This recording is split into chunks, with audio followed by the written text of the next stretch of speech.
প্রয়াত প্রাক্তন প্রধানমন্ত্রী রাজীব গান্ধীর ৮১তম জন্মদিন যথাযোগ্য মর্যাদায় পালন করা হলো ত্রিপুরা প্রদেশ কংগ্রেস ভবনে। এই উপলক্ষে তাঁর প্রতিকৃতিতে মাল্যদান করে শ্রদ্ধা জানান কংগ্রেস নেতৃবৃন্দরা। অনুষ্ঠানে উপস্থিত ছিলেন ত্রিপুরা প্রদেশ কংগ্রেস সভাপতি আশিস কুমার সাহা, প্রদেশ কংগ্রেসের অন্যান্য শীর্ষ নেতা এবং কর্মী সমর্থকেরা। নেতারা রাজীব গান্ধীর জীবনী ও অবদান স্মরণ করেন।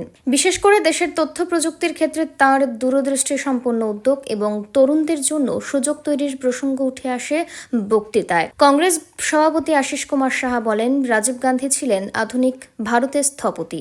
তাঁর আদর্শ ও দৃষ্টিভঙ্গি আজও দেশের রাজনৈতিক ও সামাজিক জীবনে প্রাসঙ্গিক। অনুষ্ঠান শেষে কংগ্রেস ভবনে দলীয় পতাকা উত্তোলন ও সংক্ষিপ্ত সাংস্কৃতিক পর্বেরও আয়োজন করা হয়। আমাদের জাতীয় কংগ্রেসের অবিসংবাদিত নেতা, ভারতবর্ষে প্রয়াত প্রধানমন্ত্রী ভারতরত্ন রাজীব গান্ধী আজকে ৮১তম জন্মতিথি। এই দিনটি সারা দেশে জাতীয় কংগ্রেসের পক্ষ থেকে সদ্ভাবনা দিবস রূপে পালিত হচ্ছে। ত্রিপুরা প্রদেশ কংগ্রেসের পক্ষ থেকে এই দিনটি পালনের লক্ষ্যে আমাদের প্রদেশ, জেলা এবং ব্লক স্তরে রাজীব গান্ধী প্রতি পূর্ণ শ্রদ্ধা সহকারে আমাদের এই কর্মসূচি আমরা পালন করছি। প্রদেশ কংগ্রেসের পক্ষ থেকে ওনাকে কোটি কোটি প্রণাম। একবিংশ শতাব্দী একজন প্রধানমন্ত্রী হিসাবে যে স্বপ্ন ভারতবর্ষকে নিয়ে উনি দেখেছিলেন, এই স্বপ্নের ভারত গড়ার উনি একজন বড় কাণ্ডারি ছিলেন।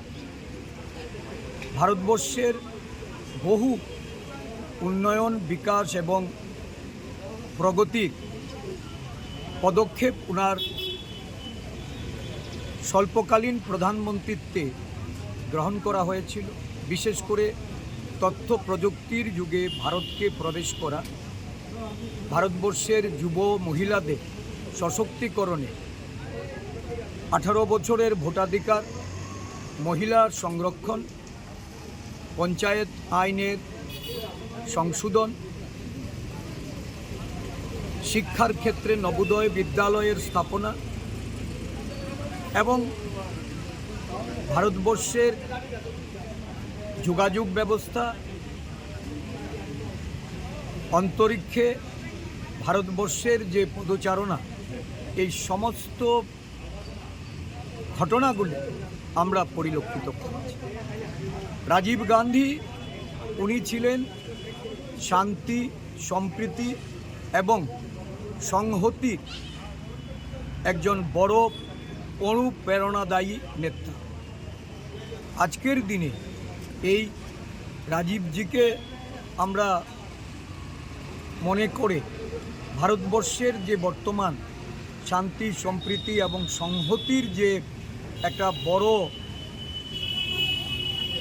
অন্তরায় তৈরি হয়েছে, একটা প্রতিকূল পরিস্থিতি তৈরি হয়েছে, সারা দেশ জুড়ে যে আজকে বিভেদ এবং বিচ্ছিন্নতাবাদের রাজনীতি শুরু হয়েছে, যে বিচ্ছিন্নতাবাদের বলি হয়ে রাজীব গান্ধীকে মৃত্যুবরণ করতে হয়েছিল, যিনি আপোষ করেননি, আপোষহীন লড়াইয়ের একজন বড় সৈনিক হিসাবে আমরা ওনাকে, এই দেশের মানুষ আজকে ওনার এই জন্মদিনে আমরা শ্রদ্ধা নিবেদন করছি। কোটি কোটি প্রণাম ওনাকে। ওনার প্রাসঙ্গিকতা আজও ভারতবর্ষের বুকে আমরা উপলব্ধি করছি। এই জন্মদিনে আমাদের সংকল্প হবে শান্তি, সম্প্রীতি এবং সংহতি দেশের রক্ষার্থে কংগ্রেস কর্মীরা ওনাকে অনুসরণ করে ওনার অনুপ্রেরণা। ব্যুরো রিপোর্ট, অবিরাম 24x7।